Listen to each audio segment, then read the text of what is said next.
Hello, good people. Hi. Hi, Michelle. Hi, Beverly, Deborah, Elizabeth. Good to see Lexi and Ralph. Hey, how's Hey. everybody? Good. I don't look like Keith. Poor Keith is sick today. Oh no. I know. I know. I think it's going around. We'll wait for people to enter here. Let's see. Hi, Lene. Who's that, Molly? It is. It is. Good to see your face. Good to see you. Yeah. Hi, Andre.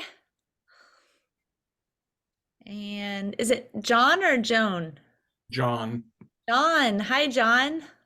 Welcome. Working on the camera. Sounds good. I know it's always a challenge getting in here, getting set up. There you are. Yep. Molly, are you running our meeting today? I sure am. Keith is sick today. Oh, good. Great to have you. Cool. Thank you. Thank you. Yeah, I feel bad for Keith. Yeah, I do too. He sounded very, yeah, it sounds like a cold, but a bad one, Yeah. not a good one. Is there a good cold? So, Bev, it's so great to see everybody. Yeah, yeah. So, hello and welcome. I'm Molly. I'm Molly Bucola. I run the caregiver group, which is the first Wednesday at 3 o'clock each month. And I visited you or this group in January and told my story, but just an overview. When I was 21, I had a stroke in the sinus straight and lost my left side um, and it was 18 years ago. So um, I'm happy to be back around the stroke community. Lene actually reeled me in last fall, as she does. So I'm thankful for Lene And and what a treasure she has been. thank you. Thank you. And all of you too. I'm happy to meet you today. So before we begin, let's just begin with a deep breath. We made it here. Hmm. So today we have the theme of gratitude because we're close to Thanksgiving. I know, but let's see here. Keith had a few things for us. He said that he likes to remind you of ground rules to raise your hand before chatting with everybody and to be aware of our airtime so that other people have a chance to share also. We love hearing a variety of voices in this group. He also said that you had a great presenter last week. Mike, is it Mike Studer? It was Yes. great. Can I hear a few highlights? Because I wasn't here. What were some takeaways from him?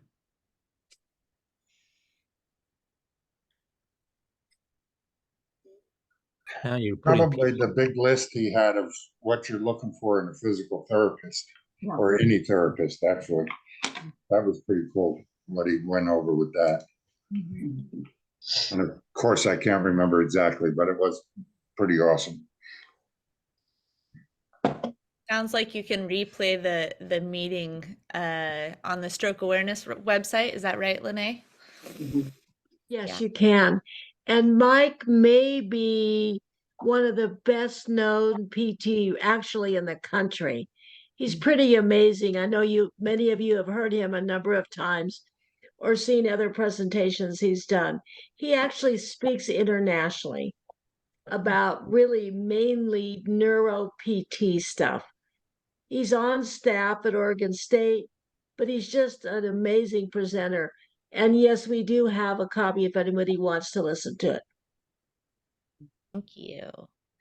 Thank you. So, I before we launch into our gratitude ceremony, it's actually called a gratitude waterfall. Get ready, gratitude waterfall. But before we do that, let's share some of our, let's share a challenge, something that's been challenging since the last meeting, and a celebration so that we can celebrate you too. Does anyone want to start? Who wants to start?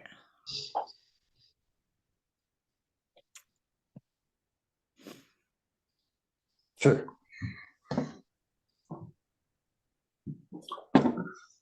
Don't all jump at once.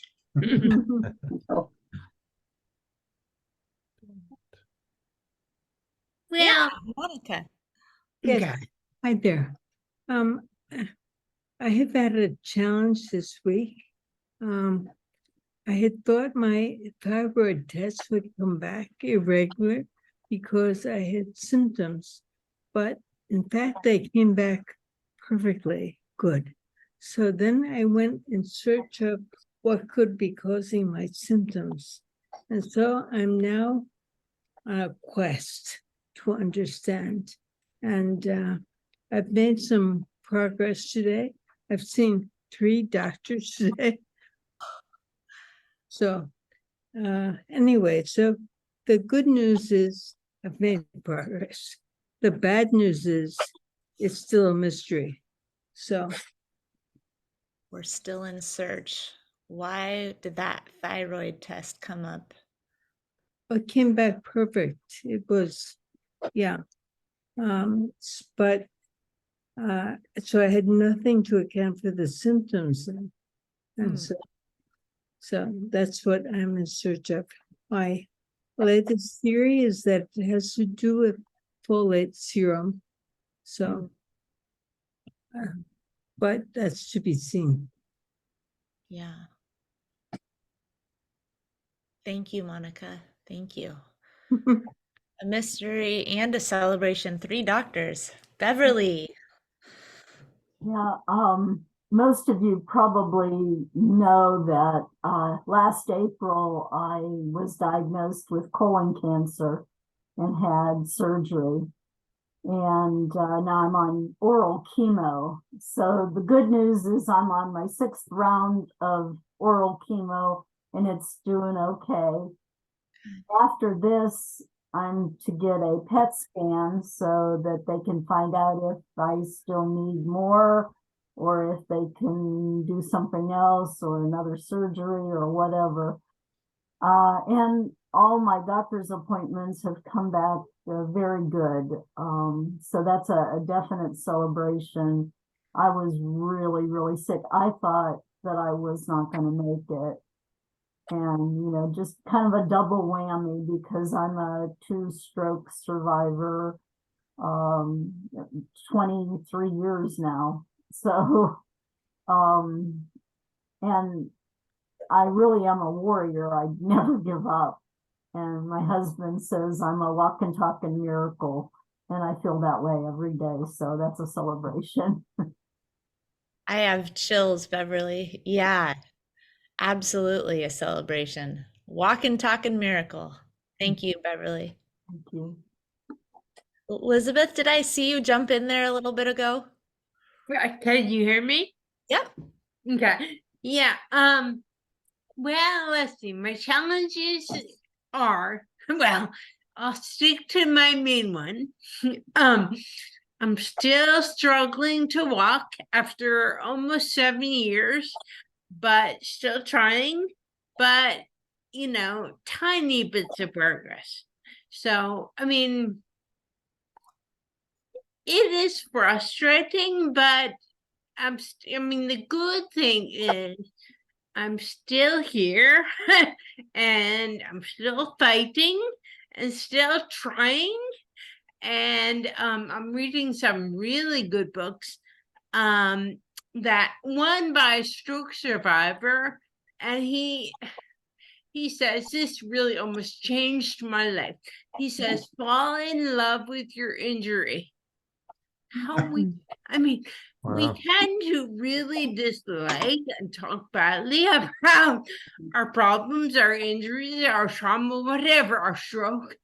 And he's like, you need to fall in love with it. So Mm, I'm trying, it's hard, but it's a good way to get it. mm. Yeah, love is hard, right? Anytime we love, there are hard points of love. So I like that language. Thank you, Mm-hmm. Elizabeth. Mm-hmm. Thank-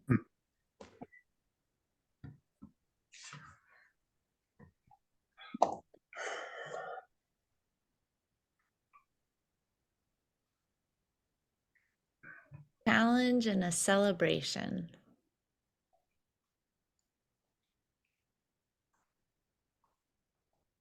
Ralph. Well, I'm gonna go with, this is kind of gonna sound weird as a challenge, I think, but I had an incredible week last week, getting so much accomplished. And then I guess I worked myself into a state of anxiousness and more or less depression, I guess, and laziness. I mean, Sunday I wasted the entire day. It was horrible. It was a real challenge. I never moved. I sat on the couch, watched TV, and that's about all I did for 8 hours. It was absolutely disgusting. And my challenge was getting over it and stop getting angry at myself for doing that. Because I deserve it. You know, I deserve a break once in a while. Yes. And what else is going? What was the other description you had? Challenge and And a celebration. celebration is, I have to share it again. My at Stroke Warrior Radio, I've got some people here in this very room that have done an incredible amount of things to help me out with Stroke Warrior Radio. I got a digital marketing person, and I mean, last month we had like 105 listening sessions.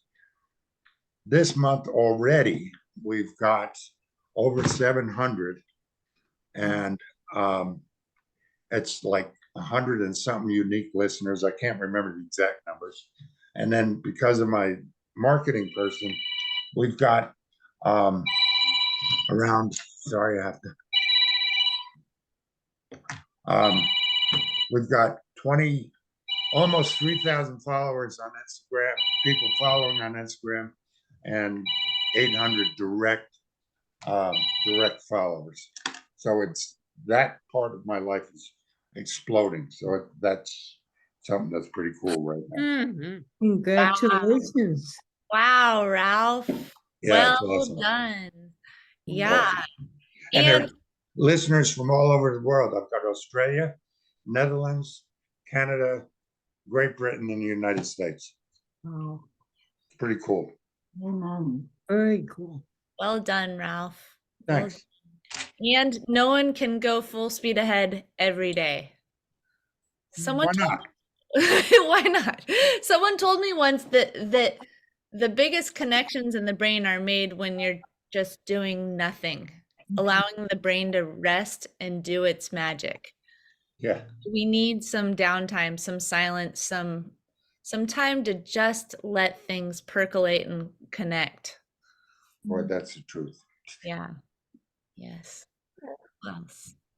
And I think to build on that, Ralph and Molly, I know I struggle with that. And I think Ralph hit on something really important, which is we can't beat ourselves up when we do that. We have to say, I need this.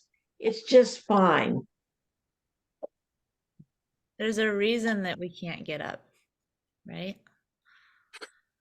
That's a relearning concept for me. Mhm. And that's hard to relearn.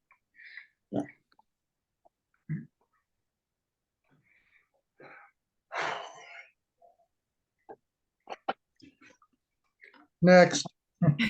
Challenge and celebration. Lene. I can speak about a little celebration. So last Friday, I was on the treadmill at physical therapy.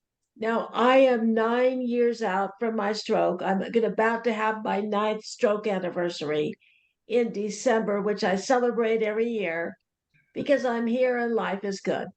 So one of the things that's been a huge challenge for me is just getting over my fear of getting on the treadmill.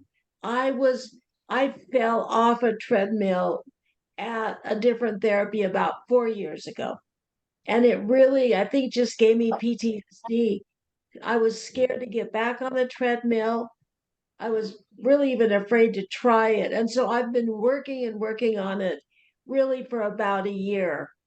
And last Friday, I did 10 minutes walking on the treadmill. I couldn't believe it. I was so happy. Woohoo. 10 minutes. Good work, Lene. I know that belt keeps going. It's nerve-wracking. It's like playing double dutch. Like, how do I get in there? Yeah. And it's just overcoming that fear. And I know that for me, and I'm sure for many of you, I have it when I try new physical things, curbs, stairs, walking fast. And my brain is saying, stop, stop. And then how do we overcome that message the brain is giving us? But that was my celebration. Thanks, Lene. John. May I say something that sort of piggybacks on that? Yeah, Elizabeth, and then John after that. Yes, this is quick. I heard that 75% of what we can't do is caused by fear. That makes sense. And I feel it. Feel it all the time.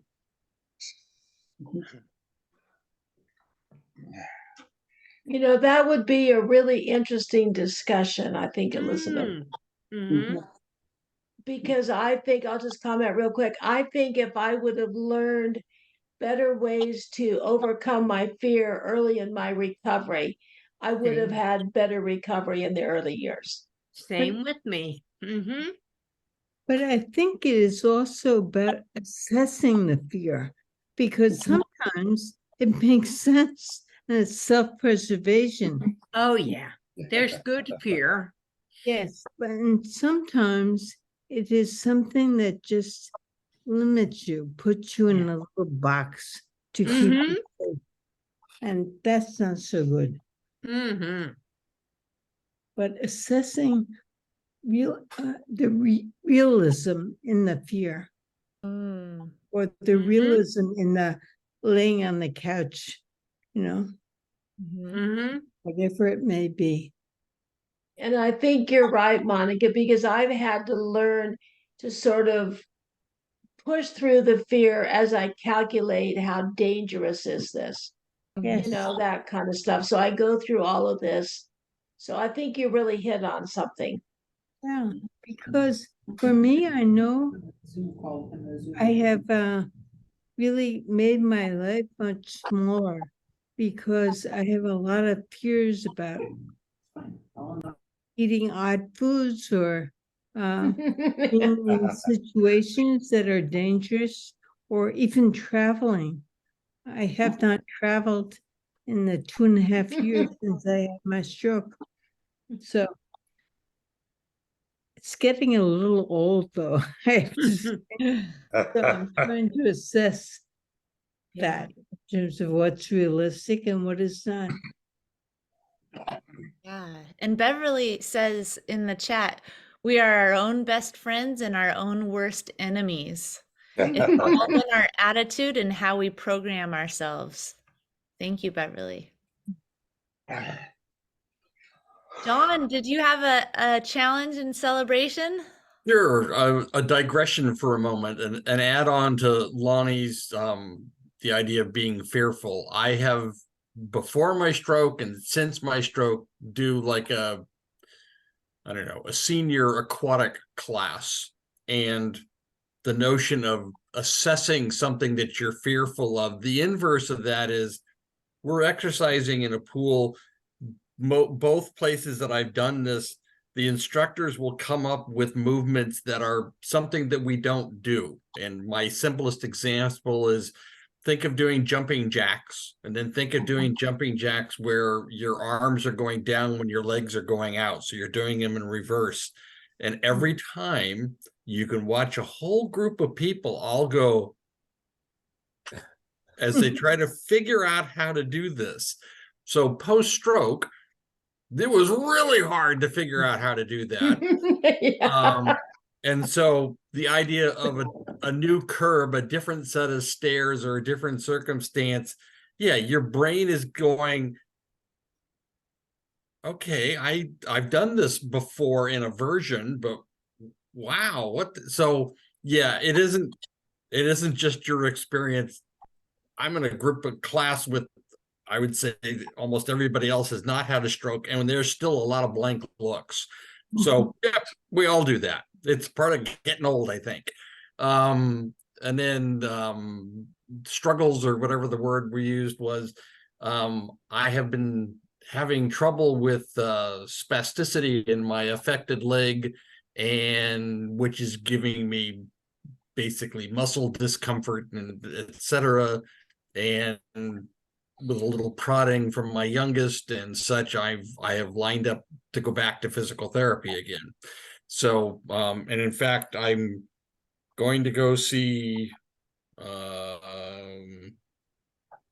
Neuro Base Camp, one of the speakers we've had. Oh, she's awesome. Yeah. Okay. So, I mean, I got her name from, I see a masseuse about every 6 weeks, which that's what saves my bacon, that I can still move. And she's friends with these guys. She goes, go see these guys. And I'm looking them up online, and there's us on her website when she spoke at the last meeting a while back. So that's my success at the moment. Part of the success is getting myself to go again. Good work. It's true. Sometimes I think I'm doing great, and then I'm in a workout class, and all of a sudden I'm like, I see myself in the mirror and everyone's doing something, and I think I'm doing it too, but my arm isn't actually I thought I knew how to do it, you know? And then I realize, oh, it's time to go back to therapy, right? There's another thing that I can work on that I thought I was good, but these little things come up time and time again, and we can always progress. So thank you for talking about that, John. Yeah. Okay, so my challenge and celebration are basically the same thing. And the reason is, so I applied to get a sabbatical at my college, and I was awarded a sabbatical for spring 2025. So that's great. That's a big celebration. But my proposal for my sabbatical, what I want to do is to develop some technology to help people with aphasia have like a conversational partner, an artificial conversational partner using artificial intelligence technology. And I don't know how to do this. That's why I need a sabbatical. So I'm a little afraid. So this discussion about fear was actually very relevant. Wow, Mark. So I do have some contacts at a therapy company that develops therapy apps. So I'm hoping to work with them to develop this in spring 2025. So, but we'll see. I mean, the real issue is that technology is changing so fast that yeah, it's difficult. It's a research project basically, but so it's okay that I don't know how to do it, but it's still quite scary. Where are you as far as where are you a professor at? I'm at a small liberal arts college called Simpson College in Iowa. Oh. Okay. And does this school happen to teach, like, have a speech therapy or speech and language specialist program? Absolutely not. I'm just a Okay. survivor and a computer scientist, so this is what I want to do with my sabbatical. Okay. Well, my youngest became a speech and language therapist, and part of her training was working with aphasia. It's not what she's doing now, but I would encourage you to find a program, because I bet you there's a graduate student who would love to jump into this with you. Yes. So I think the nearest college that I know has a very good graduate program in speech therapy is University of Northern Iowa. So that's actually a very good suggestion that I should. I know some of the faculty there, so I'll definitely reach out to them. Cool. That sounds so interesting. Lene, do you have something to say? Well, I was going to mention to Mark, it could very well be that Mike Studer, the man we were just talking about, would have connections there. Not in Iowa, but certainly in that field. I'll be happy to reach out to him and ask him. Sure. I mean, the more the merrier. I mean, the more people that I can consult. Yeah, so let me actually try to write these things down before I forget. So would you either put your email in the chat, or maybe it's on here? I'm trying to see it. It looks like it's Yeah, it's actually on my I should change my Zoom, but maybe I shouldn't, because it's actually useful to have an email. Mark, I've also been meeting with a few people that are in the speech program, helping who had strokes, that are working with the speech program at University of Oregon, and I wonder if I can connect you with them also. As I say, because this is also new, I don't really know if anybody is already trying to do this in speech. I mean, I'm sort of familiar with what is happening in the AI community, but I'm not really that. I have this contact at a therapy company, but I don't really know what's being done in the speech therapy world to a great degree. Fascinating. Well, it sounds like we'll send a lot of information your way, a lot of contacts for you to follow. Elizabeth, do you have great, something to say? Sorry? Did you have something you wanted to say? I thought I saw a hand. Nope. All right. Any other challenges and celebrations before we move forward with our Thanksgiving activity? I have another little celebration that really involves fear again. So before my stroke, I worked between Oregon and California, as many of you know. So I traveled by air. I would fly down and work, for a week or so in California. And one of my real challenges has been, how do I rent a car? And I made the false assumption, as we all do in many ways, that I couldn't rent a car because I need to drive with a spinner knob. I drive with my right hand and my right leg. So I just assumed rental cars don't have handicap cars with spinner knobs. And actually, a friend of mine said, Lane, why don't you go on the Enterprise website? They have handicapped cars. So for all these years, 9 years, I think I've been driving for 7 years after my stroke. I've just assumed I could not work in California because I couldn't rent a car. I picked up the phone and I called Enterprise, And they said, of course we will rent you a car with a spinner knob. I said, what? And then I felt like such an idiot because, I like to think I'm relatively smart, and yet many times I'm not. I just assumed they wouldn't do it.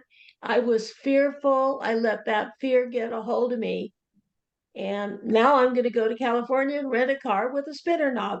And there's no extra fee for that, even. Nice. That's Wow. good information. Enterprise I use had in the past, and they have a special 800 number to call for the handicap part. So you arrange your Enterprise rental car through your airline any way you want, and I believe the other car rental companies will do this. I am also familiar, Lene, with Enterprise. I needed a left-footed accelerator, so we just went to Colorado and back, and it's the first time I've rented a car. And yeah, I was a little, okay, they tell me it's going to be there. And lo and behold, it was all set up. The guy bringing the car to me was having a horrible time driving it with a left-footed accelerator. But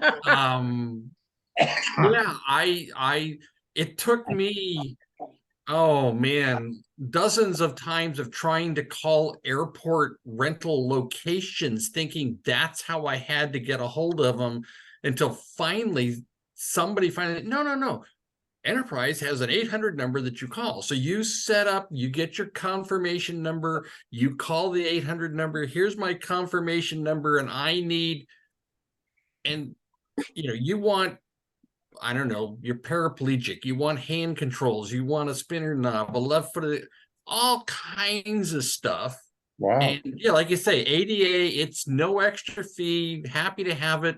Many airports, supposedly 24 hours notice. I gave them a week and a half.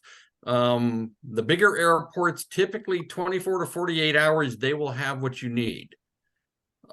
So yeah, and the other car companies, I'm sure, have something. Do I know how to get a hold of them? No, but yeah. So and Lonnie, if you found the 800 number, fine. If maybe I'll find it on my phone and put it in the chat here in a minute for Enterprise at least. Oh, I think that would be great. Okay, Very I can helpful. do that, because And- it worked really, really well. I mean, I couldn't believe how stupid I've been. I don't know another word. I made the assumption that, oh no, they're not going to do this. Naive is what we would choose. Okay, Like thank you. that. John, that's better than stupid. That's a celebration right there. Amen. That those opportunities are available for us. Thank you for sharing that, Lene and John. That's super helpful. Very helpful. All right, I'm gonna transition here. Thanksgiving is coming up, and thinking back on my stroke, I'm thinking there are so many times that was bogged down and just flat out frustrated. And as Beverly mentioned, and we're walking miracles. I mean, come on, there are some things to be thankful for. Some things, some people, some parts of our bodies, some things that we've learned about, like today, right? Enterprise, what? Something like that is a little bit of gratitude. We're grateful for people like Mark who are looking for ways to make things more accessible for us, so to help us with our recovery. There's all sorts of things to be thankful for. Ralph asked me, let's see, last June to do a radio show for Stroke Warrior Radio. And so I've been working on one called Beyond Stillness, Stories After Stroke. And I meet with people once a week for about 4 weeks to help them craft their story and share it on the radio and on the podcast. And then we do interviews. But for Thanksgiving, we're doing a Thanksgiving special. And what we're doing is we're gathering a variety of voices from the stroke community. That includes groups like you. There are a couple other groups in the Valley that I'm meeting with this week that are going to offer little gratitude waterfalls, which I'll get to that in a minute. And the hope on this is to share, one, the joy, but two, the importance of the work that we're doing and the work that people around us are doing, and try to give support and inspiration to other people who might be earlier on in their recovery journey, to show them that we're there. So in a minute here, I'm going to read through a few questions for you to think about. These are questions, it's like a gratitude generator, right? So what are the areas in our lives? What are things that we might be grateful for throughout our recovery? So I'm going to ask that you take a moment and think, if you can write them down, maybe write them down. If you can't, maybe just think about them and think about what sticks. And then after I ask these questions and we think about things, we'll have an opportunity for each person to share for a couple minutes. And we'll go down the line. I'll call on whoever raises their hand, and you're welcome to share. This piece would be on Stroke Warrior Radio once we're sharing. So if you feel comfortable sharing that, we're going to take these little clips of the gratitude waterfall and share it on the radio and on that little podcast, just to warn you. So to warn you of all your love that you're sharing. All right. So again, let us take a moment to settle in our space, in our community here this afternoon or evening, depending on where you are. Maybe ground ourselves in our breath, in our body. And we'll think, for whom are you grateful? Maybe family members, maybe friends, maybe caregivers, co-workers, fellow survivors, healthcare professionals, neighbors, faith groups, and why? Why are you thankful for these specific people?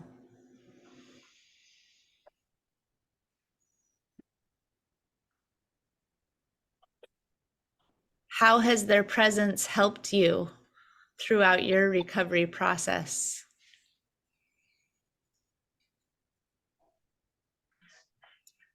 In what ways might you admire these people as people?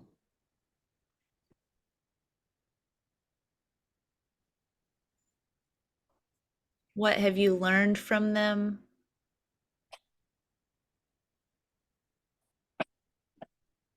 What's your hope for them?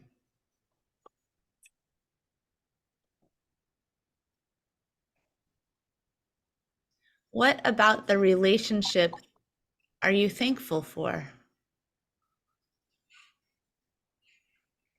Why?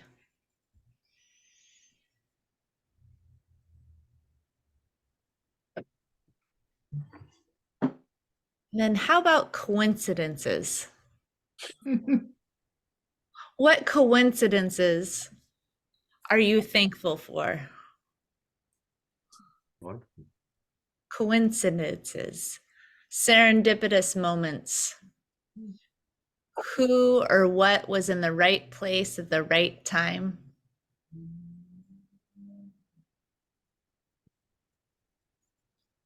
How has that benefited you as a person? Or maybe even helped your recovery process?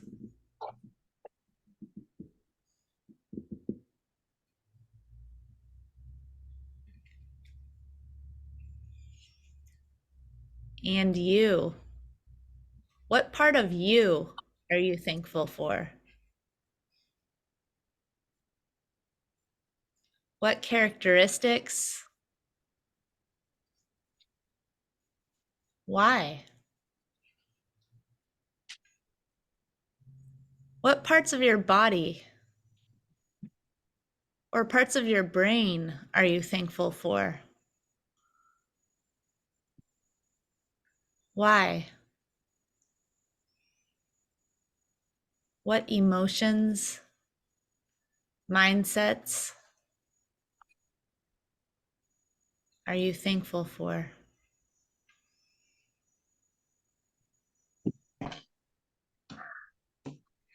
What experiences are you thankful for?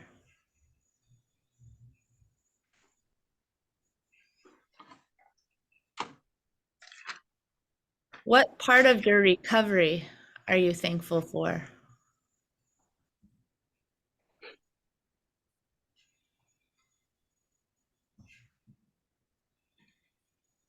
What revelations or life lessons have come about since your stroke that you're thankful for?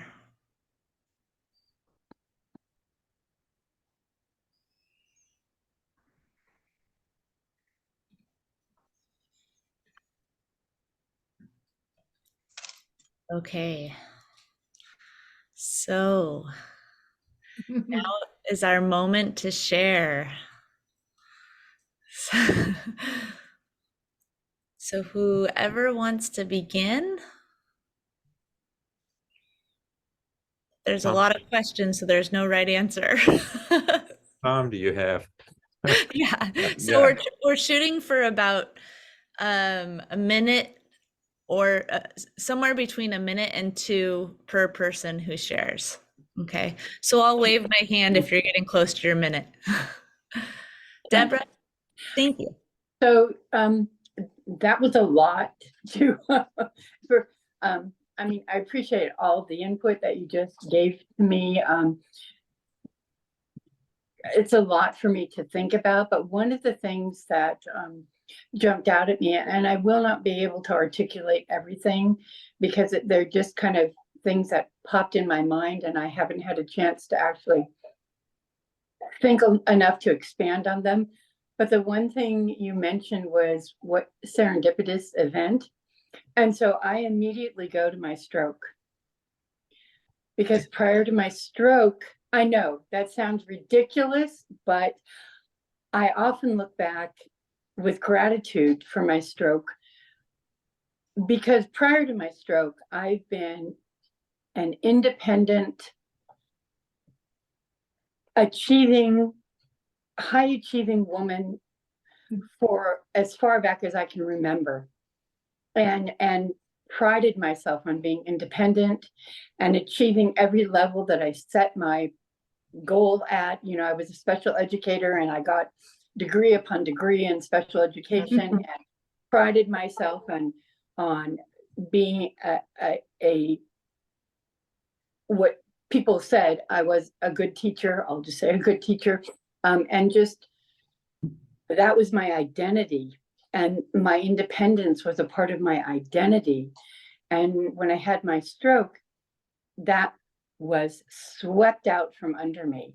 And it all disappeared in moments. And being the independent person that I was, and some of you have heard this before, I did not acknowledge my stroke when I had it. It took me about 5 months before my daughter said, something's wrong and you've got to go to a doctor. And then they did the whole scan and found out what had happened. So I was fiercely independent beyond of the point of when I should have been. But looking back now, my stroke, and with the help of a therapist, who I'm very grateful for, has helped me, forced me to redefine myself and to find worth in, to search for worth and to figure out that I've always had worth and that I put it on these other things when really there was a lot of worth that I held internally. And to search for self-esteem inside myself rather than outside from accolades or whatever. And to do something which has been probably the most extraordinarily most hard thing for me to do, ask for help. Because I was so fiercely independent, everybody in my family, you know, I think it's even been hard for my kids to recognize or reach out. But this has forced me to, I sometimes need to reach out and ask for help. And that has been a blessing and a curse because I hate doing it, but I can't not do it. And so it's just, and I'm still in the process of going through this. You know, my stroke was, I think, 4 years ago and 4.5. And I'm still in the process of figuring all that out. But in a nutshell, I'll give other people a chance to share. But yeah. Thank you, Deborah. Yeah, you should just use that, and that was amazing. Lots of smilings. Sure, I'll go. I way too many things to talk about, so I kept it to a couple. So who was I grateful for? And honestly, what it first came to mind was it took me about 7 months after my stroke to realize that there might be something of a support group out there of some kind. I was in Fort Collins, Colorado, found it there. Unfortunately, 2 meetings in, it went to virtual, which was okay, but not as successful as this has become because it was new. But yeah,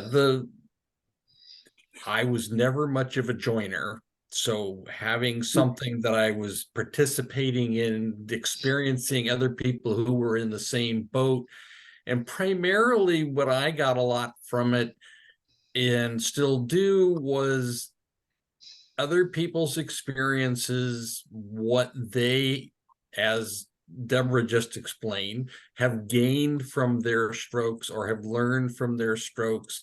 And then to see,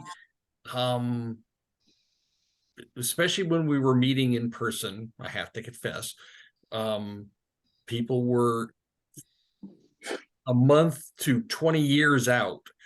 And, you know, the guy who walks in who's 20 years out, you're looking at him going, okay, if I hadn't had a stroke, I wouldn't notice that he's limping a little bit.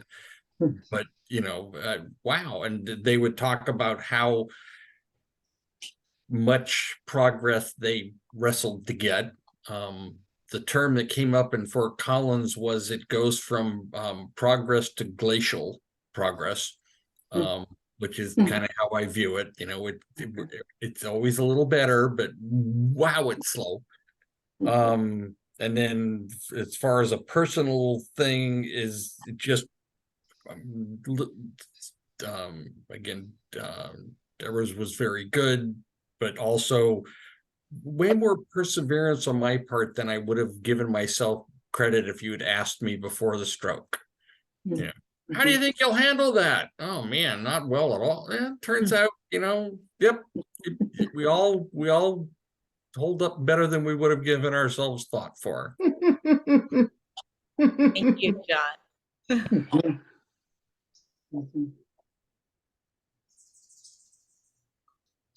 Ralph. I have to agree with Deborah here a bit. In 2001, I had VTAC, and I saw the light in the tunnel 3 times that year. And that changed my life. But 14 years later, I think I'd become complacent in my glory for life. And I'm grateful I had the stroke. I don't think I've ever told anybody this. I'm grateful I had that stroke because it really changed my life. It destroyed it. And because of my upbringing, my athletic background, my family background, I fought it. I fought like a Tasmanian devil. I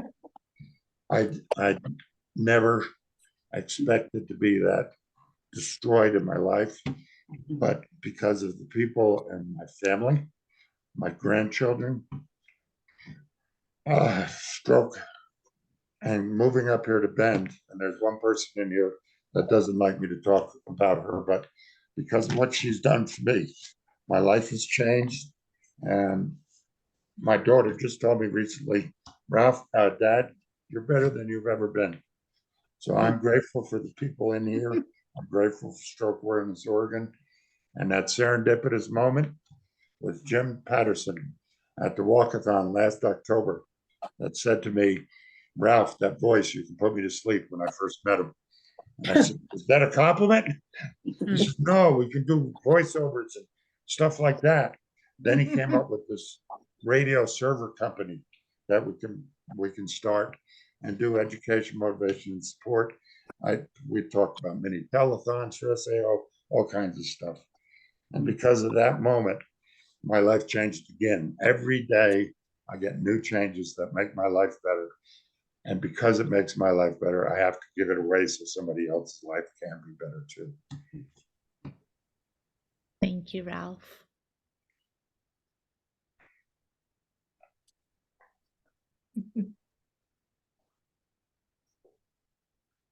Beverly? For me, I have moya moya, so that's the reason why I had my 2 strokes and 28 TIAs, and then I had the brain surgeries. So the serendipity moment that I'd like to share is the fact that when I had to go out to Palo Alto to Stanford Medical Center to get my surgeries, I was coming from Ohio, didn't know anybody out there, but my district superintendent, she had a brother who lived in Palo Alto, who was only 6 blocks away from the hospital. And so I lived in this beautiful mansion with my own wing and bathroom and TV room and even a treadmill that I could get better. And so I lived there for 4 weeks with no cost. And just amazing how God put that all together for me. I'm a retired pastor, so you'll have to excuse the faith reference, but yeah, God put it all together for me, and I was just amazed by all of that. And the person that I'm most grateful for is my husband. Stuck by me. He couldn't come out to California with me because he was being called up active duty Iraq at the same time that I was having my surgery. And my youngest daughter was working on her dissertation, and my oldest daughter had just been diagnosed with cancer. And so she was undergoing chemo and radiation, and she couldn't come out with me. So a friend from the church that I serve came out with me, and she indeed helped to save my life. But my husband has been through thick or thin with me, and he loves me when you know how he can take me out of a shower and wipe me down and everything, and not even, demand anything on his own. He is just a wonderful caregiver and a wonderful man. 29 years. Thank you, Beverly.